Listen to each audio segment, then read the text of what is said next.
El amor y la justicia en la Escritura son inseparables. No hay justicia sin amor, no hay amor sin justicia. Bienvenido a la Escuela Sabática Práctica.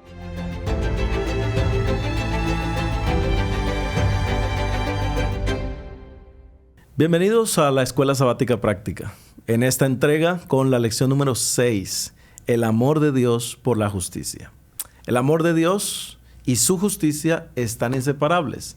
No puede haber amor sin justicia y justicia sin amor. De hecho, el amor sin justicia es meramente libertinaje y la justicia sin amor es legalismo y es imposición. Para estudiar de ese tema el día de hoy, tocaremos 3 tópicos. Primero, el amor y la justicia van de la mano. Número 2, la justicia amorosa exige constancia. Y número 3, la justicia amorosa tiene en cuenta el arrepentimiento. Y para hablar de ese tema están conmigo Joana y Norris. Y me alegra que nos hayan acompañado. Esta no es su primera lección con nosotros, así que qué bueno que estén con nosotros en esta hora. ¿Cómo estás, Joana? Bien, bendecida, feliz. Gracias, pastor. Me alegra, Norris. Feliz de poder compartir lo que hemos estudiado con nuestro público. Ya, amén. Y vamos a leer entonces nuestro texto de hoy. Vamos a leerlo para iniciar y entonces pediremos la bendición de Dios. ¿Está bien? ¿Qué tal si lees para mí, pastor? Leamos juntos Jeremías, el capítulo 9, el versículo 24. Aquí mi versión dice: mas alábese en esto el que haya de alabarse, en entenderme y conocerme, que yo soy el Señor, que hago misericordia, juicio y justicia en la tierra, porque estas cosas me agradan, dice el Señor. Alabado sea el Señor. Amén. Hermoso texto. Joana, ¿podrías dirigirnos en una oración para iniciar el estudio de hoy? Por favor. Así es. Señor Jesús, te damos gracias por este día. Te pedimos que, por favor, nos ayudes a entender tu amor y tu justicia. Amén. En el nombre de Jesús. Amén. Amén. Amén. Amén. Hemos avanzado en el estudio de esta lección, ya estamos en la número 6 y hemos explorado diferentes factores. De hecho, la lección anterior hablamos de la ira del amor divino, una lección que fue impactante también para nosotros.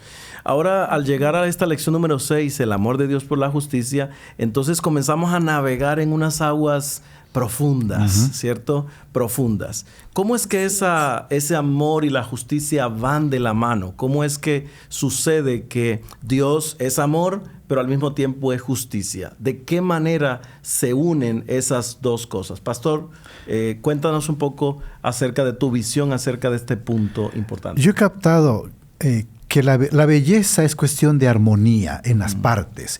Una caricatura o alguien que se dedica a hacer caricatura exagera una parte de la nariz acá. Y creo que cuando no tenemos este equilibrio correcto, hacemos una caricatura de Dios. Y entiendo que cuando en la cruz Jesús dio su vida, se mostró, Joana, yo creo así, se mostró ese equilibrio perfecto. Dios allí fue justo y el que es justo. Y encuentro ese equilibrio perfecto en el carácter de Dios. Wow. Es así, y precisamente la cruz para mí es el ejemplo perfecto. No hay otro ejemplo en este mundo que pueda balancear tan justamente lo que es el amor y lo que es la justicia de nuestro Dios. Cuando nosotros debimos estar allí pagando ese mal que hasta hoy todos cometemos, Dios dijo, no, yo por el amor que tengo, yo voy a subirme en esa cruz. Wow. Y decidió no bajarse hasta pagar por nuestro pecado. Y hoy nos da esa esperanza maravillosa que podemos tener de una vida eterna, pero gracias a que Dios es amor, perfectamente amoroso, y que Dios es justo. Jesús, exacto. Amén. ¿Hay algún texto, Norris, que te lleve a ti a experimentar ese gozo del amor y la justicia de Dios, de la lección de esta semana? Sí, yo quisiera compartir el Salmo 33, 5, el equilibrio que hay en el carácter de Dios. Y leo este versículo hermoso que dice: Él ama la justicia y el derecho. De la misericordia del Señor está llena la tierra. Ustedes ven que la palabra derecho, no sé si es la misma que aparece en sus Biblias, es la que usan aún en las escuelas que enseñan leyes, ¿no? Los abogados que van a defender el derecho de los maltratados, van a estudiar derecho y leyes. Dios ama el derecho, pero también encuentro la palabra misericordia allí. Sí, sí. Como que Dios tiene ese equilibrio y puede ser ambas cosas. Y encuentro que nosotros también hemos de aprender a tener este equilibrio en la vida, en la iglesia, en el hogar. Ese es un arte que necesitamos sabiduría para eso. Wow. ¿Cómo ves tú este punto? Sí, Joana? bueno, pienso que el equilibrio en la vida de un cristiano es algo primordial y es lo más difícil también de obtener, porque a veces tendemos a irnos de un lado o del otro, y como mencionabas al principio, a veces cuando somos justos, queremos ser demasiado justos, pero no tenemos ese factor amor en la ecuación, nos convertimos en legalistas. Es cierto. Nos convertimos en aquellas personas que quieren siempre que se haga una voluntad, pero ¿y qué del amor?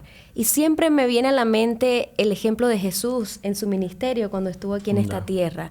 Él fue tan justo, tan perfecto, pero a la vez amaba a los pecadores de una manera tan extraordinaria que no dejaba duda alguna de ese amor hacia las personas. Y para mí es el ejemplo perfecto. Amén. Cuando yo quiero aprender a ser justa, cuando quiero aprender acerca de cómo ser amorosa, tengo que ver a Jesús. Exacto. Tengo que verlo. No hay otro ejemplo. Yo le preguntaba a Joana si era mamá, y tengo entendido que todavía no. Dice, algún día lo seré. Yo encuentro en el libro Lograr Cristiano, un libro maravilloso, donde la autora presenta a la madre como aquella que aplica el amor y trata a los niños. Y cuando el niño se porta mal, le dice, ya va a venir tu papá, con él te la vas a arreglar. Como que el padre representa la justicia. Y entonces, ese equilibrio en el hogar hace que el niño crezca con ambos elementos del carácter, de que hay amor, pero hay justicia. No uno ni lo otro en extremos, sino ambos. Y eso para mí es lindo. Sí, y tal vez tú has crecido en un hogar que te ha impactado la forma de justicia que has recibido. De hecho, muchos de nosotros estamos más preocupados por hacer las cosas bien que por recibir el amor de Dios. Y no solamente nuestra lucha es con lo que yo tengo, lo que yo pienso, sino mi lucha es como he sido formado. Mi formación no me deja recibir el amor. Muchas personas no son capaces de recibir amor. Y entonces allí es donde conocer a Dios cambia la ecuación de la vida de una persona. Ahora, si me equivoco y si agarro un extremo, Joana, ¿cuál de los dos extremos sería mejor para ti? Ay, ¿El extremo de la justicia o el extremo de la misericordia? No, muy difícil, Joana. Yo creo que prefiero errar por ser demasiado misericordiosa que por ser demasiado justa. Yo también. Aunque es un tema difícil, porque también, como hablamos al principio, cuando amamos y no tenemos justicia, nos convertimos muchas veces, traemos a nuestra vida el libertinaje. Pensamos que, porque todo tiene que ser amor, entonces nos olvidamos a veces de lo que significa la justicia y lo que Dios espera de nosotros también. Pero por otro lado, como mencionábamos, si no tenemos el amor y tratamos de ser demasiado justos, vamos a dañar a las personas que están a nuestro lado. Sí. Wow. Es cierto, la lección trata, el tema de la lección es este equilibrio, la justicia y la misericordia, el amor y la justicia. Y la pregunta para mí como pastor a veces cuesta, ¿no? En una junta presentan casos de esta persona cometió esto, ¿qué hay que hacer? El manual dice. ¿Y dónde está ese equilibrio, hermanos? En mostrar como iglesia también amor y perdón. Y es donde pedimos sabiduría, porque a veces podemos irnos de un lado. Es ahí donde encuentro esa frase que les dije hace rato de que si vamos algún día a pecar, no a pecar, sino la palabra es a cometer un error, que sea del lado de la misericordia que del lado de la justicia. Porque como que Dios puede encauzar mejor y ayudarnos a rehacer un error a través de la misericordia que cuando somos justos. Aunque en algún momento quizás sea lo necesario. Que Dios nos ayude a ser sabios en el uso de esos ambos rasgos. Ahora, pastor, tú mencionaste, Norris, algo muy importante, que es esa esa dificultad de evaluar cuál es el lado que voy a tomar. Sí, exacto. Y me gustaría entrar entonces en la siguiente parte de la lección, que es ese Dios que no cambia, que es siempre bondad, que es siempre amor, que se mantiene constante, que está allí. Mira, un texto que recuerdo de la lección esta semana, Deuteronomio 32, el versículo 4, dice: Él es la roca cuya obra es perfecta, porque todos sus caminos son rectitud, Dios de verdad y sin ninguna iniquidad en él. Es justo y es recto. ¿Cómo la bondad de Dios y la constancia están unidas? ¿Puede Dios dejar de amar a alguien?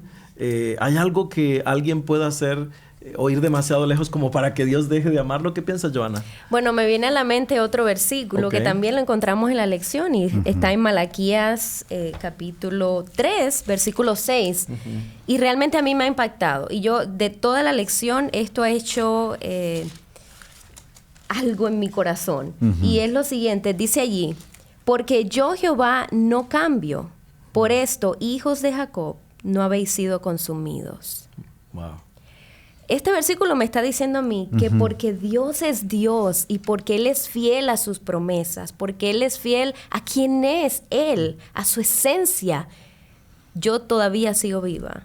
Amén. Y yo todavía tengo esperanza, porque si fuera por las cosas que yo hago, yo digo a veces en casa, si yo fuera Dios, muchas cosas pasaran. Ya, seguro. Pero qué bueno que yo no soy Dios y que Dios es un Dios justo, que por encima de mis errores, que por encima de mis pecados, Él puede amarme. Y es cierto. Perdón, y su amor no depende de mis errores o de mis acciones para estar ahí. Todavía encuentro esa tensión en ese versículo que dices aquí y el que leíste, Daniel. Está esa tensión. ¿Cómo es que Dios no tolera el pecado? Pero aquí dice, no cambio. Entonces seríamos destruidos, porque si Él no cambiara, todos seríamos destruidos. Yo lo que entiendo es que Dios no cambia. ¿En qué sentido? ¿Cuál es el punto en el que no cambia Dios? Buena pregunta. ¿En qué Dios no cambia? Él no cambia en el sentido moral. Él no cambia en el sentido de que Él odia el pecado. Él no cambia en el sentido como los seres humanos cambiamos, que pues a veces toleramos la mentira cuando nos conviene. Dios no cambia en ese sentido. Dios no es circunstancial. Exactamente. Exacto. Pero Él cambia cuando tú te arrepientes, cuando la iglesia se arrepiente. Entonces, un ejemplo, Nínive, había Dios declarado, será destruida. Pero manifestaron, Joana, un cambio de actitud y Dios cambió, no lo había destruido. ¿Dónde cambia Dios? No en el sentido de que Él tolera de repente el mal y de repente el bien y es desequilibrado como nosotros somos. No, Él no cambia en ese sentido, pero cambia en su manera relacional, Daniel. En su manera de tratarnos cuando hay arrepentimiento. Amén. O sea que hay algo que mueve el corazón de Dios. Y eso que mueve el corazón de Dios es cuando tú lo aceptas, cuando tú decides cambiar de camino, cuando recibes su amor y recibes su gracia. Y tendremos una pausa, pero después de esta pausa estaremos hablando de un tema muy importante. Y quiero que recuerdes esto porque es clave. ¿Qué es lo que cambia el corazón de Dios? ¿Qué puedo hacer yo para que la decisión que Dios ya ha tomado se torne en favor o en contra inclusive? Exacto. Es un tema un poco polémico, profundo, pero después de la pausa hablaremos de ello. Quédate con nosotros en Escuela Sabática Práctica.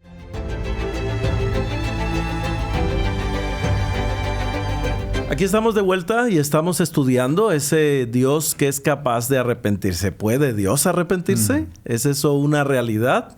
Estudiamos hace unos instantes cómo en Malaquías, el capítulo 3, versículo 5, hay un Dios que no cambia, un Dios que no cambia. Pero ¿en qué sentido entonces Dios puede cambiar? ¿Qué mueve a Dios a ese cambio? Joana, leíste para nosotros Malaquías 3, 5, ¿correcto? Versículo 6. Versículo 6. ¿Y qué tal si leemos el 7? Claro. Dice allí: desde los días de vuestros padres os habéis apartado de mis leyes y no las guardasteis. Volveos a mí y yo me volveré a vosotros, ha dicho Jehová de los ejércitos. Mas dijisteis: ¿en qué hemos de volvernos? Es una buena pregunta. Dios ahora le habla a su pueblo y le dice, hay algo que están haciendo mal. Y si ustedes se vuelven a mí, yo me volveré a ustedes. El concepto de Dios negociando su actitud, su carácter, sus acciones con el ser humano. ¿Cómo encaja eso en el tema de la justicia y la misericordia? ¿Qué piensas, Norris? Allí en el versículo 6 dice, no cambio. Con todo, en el 7, como que Dios dice, sí cambio. Como que se contradice porque dice, si ustedes se vuelven, yo me volveré. Quiere decir que hay una condición que hace cambiar a Dios, Daniel. Y es el hecho de que si nosotros nos arrepentimos, Dios ve ese arrepentimiento y va a cambiar respecto a su juicio, a su trato. Y en ese sentido es que Dios se arrepiente. Usa un lenguaje humano para dar a entender algo que podamos entender, que Él cambia de parecer, pero no de su carácter. Y eso para mí lo que significa ese versículo. En otras palabras, entonces yo puedo estar tranquilo ante el juicio de Dios. Algunas personas tienen miedo, ¿sabes? Yo veo que muchas veces decimos, hablar de juicio es algo tedioso, fuerte. Me siento como mirado por Dios y entonces Él me tiene ahí en su mano, ¿cierto? Y si muevo el dedo y si me equivoco y si hago aquello, entonces Dios va a atacarme, me va a castigar. La imagen de Dante Alighieri con el látigo de Dios dándole a alguien el infierno todavía da vuelta en la mente de alguien. Pero el Dios que se mueve por mi arrepentimiento me muestra una interacción del amor de Dios conmigo. Exactamente. Ahora, yo veo un ejemplo en la Biblia y es el ejemplo de David. David está en un conflicto con Saúl. Saúl está persiguiéndolo, atacándolo. Y entonces en una charla, en una conversación que tiene allí en el primer libro de Samuel, el capítulo 24, en el versículo 15, David le dice a Saúl, yo prefiero que Jehová sea el juez, que Él juzgue, ¿ya? Porque es confiado, o sea, yo puedo estar tranquilo sabiendo que si Dios es mi juez, entonces estoy en buenas manos, porque lo único que lo mueve es mi arrepentimiento. O sea, Él es justo, Él es bondadoso, Él es amor y nada lo va a cambiar en ese sentido, ¿cierto? Así es. Pero la decisión y la consecuencia que aparentemente venga, la puedo disfrutar con mi Dios, el que está allí. Ahora, me queda entonces una pregunta. Ese carácter inmutable de Dios. Hablemos un poquito de ese carácter inmutable de Dios. ¿Qué podrías decir, Johanna, acerca de ese carácter inmutable de Dios? Mira, vuelvo al principio, mencionaba un poquito acerca de esto, que algo que me da seguridad como ser humano es saber que Dios no cambia. Pero ver este contraste que estamos analizando ahora acerca de que, bueno, Él cambia cuando nos ve a nosotros contritos, arrepentidos delante de Él. Y haciendo mención a lo que estás hablando, me vino a la mente el ejemplo de Jonás. Okay. Y cómo Dios llamó a Jonás para que fuera a hacer un trabajo. Y vemos que Jonás no quería ir. Jonás se fue huyendo porque no quería enfrentarse a esto. Ahí cuando el pueblo se arrepiente, vemos entonces a un Jonás que está, ¿cómo? Enojado. Porque Dios perdonó al pueblo. Y ahí me viene un ejemplo perfecto de lo que es la justicia de mi Dios y la justicia del ser humano. Qué diferente, ¿cierto? Para Jonás, el pueblo de Nínive tenía que erradicarse, tenía que exterminarlo de la faz de la tierra. Sin embargo, ahí veo algo lindo que a mí, en mi vida cristiana, me impacta y me hace ver, haciendo mención también a lo que tú mencionabas anteriormente, de que es lindo poder confiar en Dios y no en la justicia del ser humano. ¿Por qué? Porque Dios no cambia, solo cambia cuando nosotros cambiamos nuestra actitud hacia Él y nos arrepentimos de corazón. Y yo estoy confiada en ese Dios. Amén. Pero Exacto. cuando veo a Jonás, yo digo, qué bueno que mi salvación no está en las manos de Jonás o de ningún ser humano. Exacto. Amén. Sí, pastor. Yo quisiera dirigirme al público que quizás haya alguien que le preocupa de que a veces nosotros como adventistas somos juzgados, criticados, porque hacemos énfasis en el juicio. La hora de su juicio ha llegado. Cuando en verdad es una buena nueva. Eso es. No sé por qué la gente malentiende, y es porque no entienden este equilibrio. Y creen que los adventistas somos gente que vivimos con temor. No, eso que estás explicando, Johanna, es el secreto por el cual nosotros hemos de creer en este evangelio eterno de que Dios puede ser el justo y el que justifica, y es una bendición conocer a este Dios. Amén, amén. Wow, pastor. ¿Sabes, Norris? Yo estoy pensando que muchas de las cosas que nosotros pasamos como seres humanos nos sumergen en un conflicto, y de repente alguien está, como decía, sumergido en ese conflicto. De paso, si tú estás pasando por una situación especial, tú dices, mira, me siento solo, necesito ayuda, quiero que alguien ore por mí. No olvides que puedes escribir. Aquí tenemos un teléfono donde tú puedes enviar tu mensaje, interactuar con nosotros, contarnos un poco más acerca de tu problema, tu necesidad. Pero más allá de hablar con un ser humano, hay alguien que me escucha, hay alguien en quien puedo confiar, hay alguien que es mi amigo, hay alguien que es mi consejero, hay alguien que está ahí para mí, hay alguien en quien puedo poner toda mi confianza. Ahora, ese Dios que está allí, ese Dios que se mantiene firme, que avanza de la mano conmigo, también es un Dios al que tengo que aferrarme, al que tengo que agarrarme. ¿Cómo podemos aferrarnos al amor de Dios y su justicia de manera práctica? ¿Cómo ese carácter de bondad, de amor de Dios fue manifestado y de qué manera me puedo aferrar a ese amor de Dios?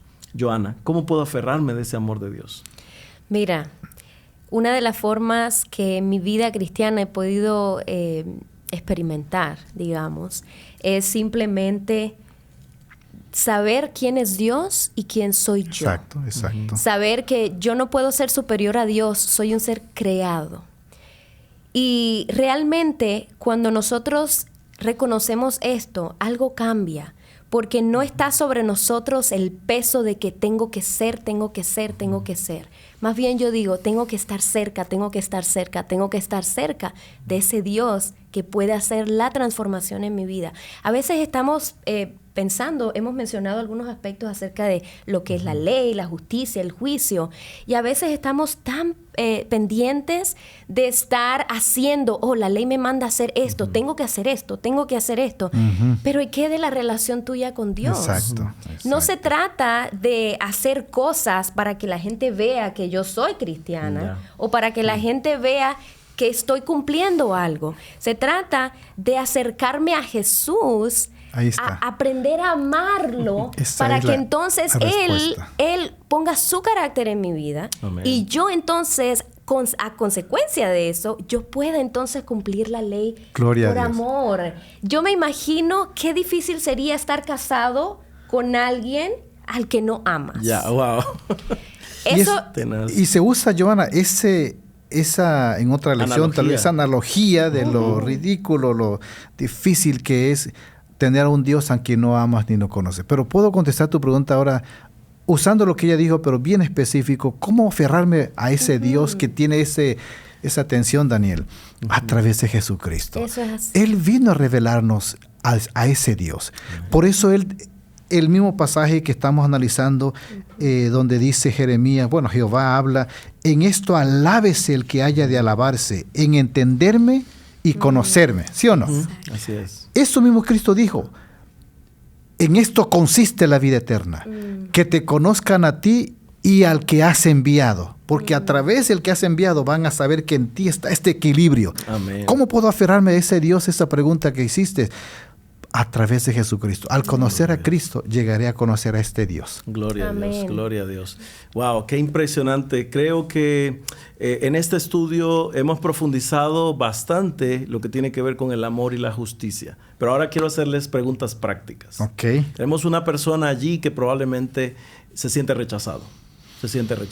En su iglesia, en su comunidad, un compañero de trabajo, alguien que está realmente impactando su vida. Y él dice, yo quiero aferrarme de Jesús, pero abro la Biblia y me da sueño, no la entiendo, quiero orar y el enemigo me habla en la mente. ¿Cómo puedo entender realmente ese amor y la justicia de Dios? Y la segunda pregunta sería, una persona que ha vivido un conflicto, alguien que ha perdido un ser querido y alguien que sufrió un ataque y siente que el mundo ha sido injusto con él. ¿Hay una esperanza de justicia para la gente hoy en día? ¿En algún momento se hará justicia? ¿Qué piensas, Joana, de esto? Me recuerda el versículo donde Dios mismo nos dice, mía es la venganza. Mira, para mí, volver a recalcar esto es importante. Saber que Dios es Dios, saber conocerlo a Él. Ahora, haciéndolo práctico, ¿cómo yo puedo conocer a Dios? Mucha gente a veces escucho decir, ay, es que yo no siento que Dios esté conmigo, es que yo no siento. Yo diría, y lo que me ha funcionado, no esperes a sentir que Dios esté contigo. Búscalo, aférrate a su palabra. No tengo ganas de orar, es cierto, tenemos muchas distracciones hoy en día, muchos problemas que quizás están inundando nuestra mente, pero hazlo. A veces, mira, si queremos estudiar una carrera, si queremos ser alguien en la vida, entendemos que tenemos que hacer sacrificios. Y le dedicamos tiempo. Y eso va creando algo en nosotros, un hábito. Y es lo mismo. No esperes a sentir que Dios está a tu lado. Él está, porque eso Él lo ha prometido. Amén. Pero, ¿cómo yo siento que Dios está a mi lado? Bueno, habla con Él. Conócelo, descubre quién es Dios. Amén. Amén. Contesto tu segunda pregunta primero respecto, ¿habrá justicia algún día? ¿Se van a arreglar las cosas? Y yo quiero decirle a todos aquellos que nos escuchan, de que, ¿qué puedo decirles? Que va a haber justicia mañana, el próximo año va a ser un año mejor, tal vez sea peor. Lo que sí les digo es lo que Pablo les aconseja a la iglesia de los tesalonicenses y a los que son perseguidos. Les invita, Daniel, y fíjate el concepto. Pongan su mirada en la segunda venida de Cristo. Amén. Porque ese día todo se va a arreglar. Dios hará justicia, Dios hará juicio. Los que los persiguen recibirán lo que merecen. Así que yo les invito a que no pongan su esperanza en algún presidente, en algún sistema, en alguna ideología aquí, porque aquí no la va a ver, aunque pueda mejorar. Hay que luchar por votar por quien más quizás se parezca a lo mejor. Con todo, mi esperanza está puesta en un evento, la segunda venida. Amén. Allí se hará justicia y es lo que yo aconsejaría a todos los que nos escuchan. Amén, amén. Y para ti que estás allí, tal vez hoy en tu clase de escuela sabática, en tu iglesia, en tu comunidad, o vas en tu carro o estás en la cocina escuchando la escuela sabática práctica, una pregunta para ti. ¿Cómo podemos reflejar la justicia de Dios de manera práctica? Sí. Respóndela, conversa, escribe en los comentarios, comparte con otros. Exacto. Cómo reflejar la justicia de Dios de manera práctica. Y por último, Dios está dispuesto a ceder, a restaurar su relación con su pueblo. Y entonces, ¿cómo puedo restaurar las relaciones rotas? Porque puede ser que alguien me hirió o yo he herido a alguien y es bueno que podamos restaurar esas relaciones. ¿Es el amor de Dios una realidad en mi vida y lo puedo mostrar a los demás? Quiero dejar esa pregunta contigo. Y se nos acabó el tiempo, pero estamos felices de haber compartido contigo y también con ustedes, Joana y Norris, en este espacio. Fue un placer. ¿Algún llamado final? Joana, te doy el privilegio, me lo das a mí. Yo quisiera decirles que en esto consiste la vida eterna, en conocer a este Dios, Dios de equilibrio entre la justicia y el amor, y eso trae también paz al corazón, de que Dios es justo y nos ama profundamente. Joana. Amén.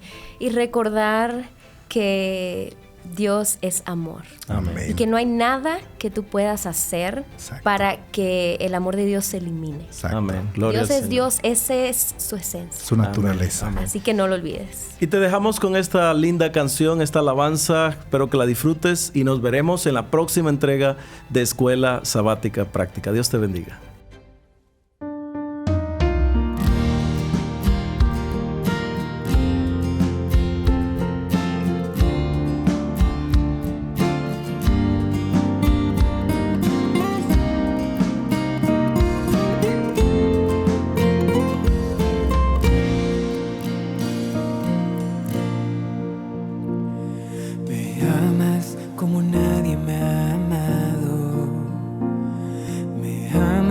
Como nadie me amará, me entregas tu amor de pura gracia, tu amor es incondicional, tu amor no depende de lo que haga, tu amor no depende de quién soy, por gracia me perdonas y me limpias. por gracia tú me das la salvación. Maravilloso amor, oh Jesús, maravilloso amor, por mí moriste en una cruz, tomaste mi lugar, me diste tu perdón. Maravilloso amor, oh Jesús, maravilloso amor, por mí moriste en una cruz, tomaste mi lugar, me diste tu perdón.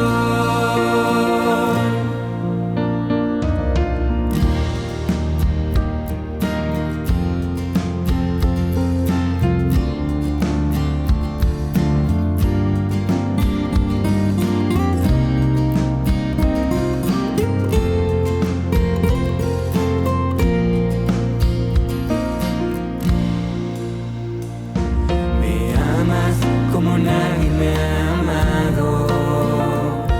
Me amas como nadie me amará. Me entregas tu amor de pura gracia. Tu amor es incondicional. Tu amor no depende de lo que haga. Tu amor no depende de quién soy. Por gracia me perdonas y me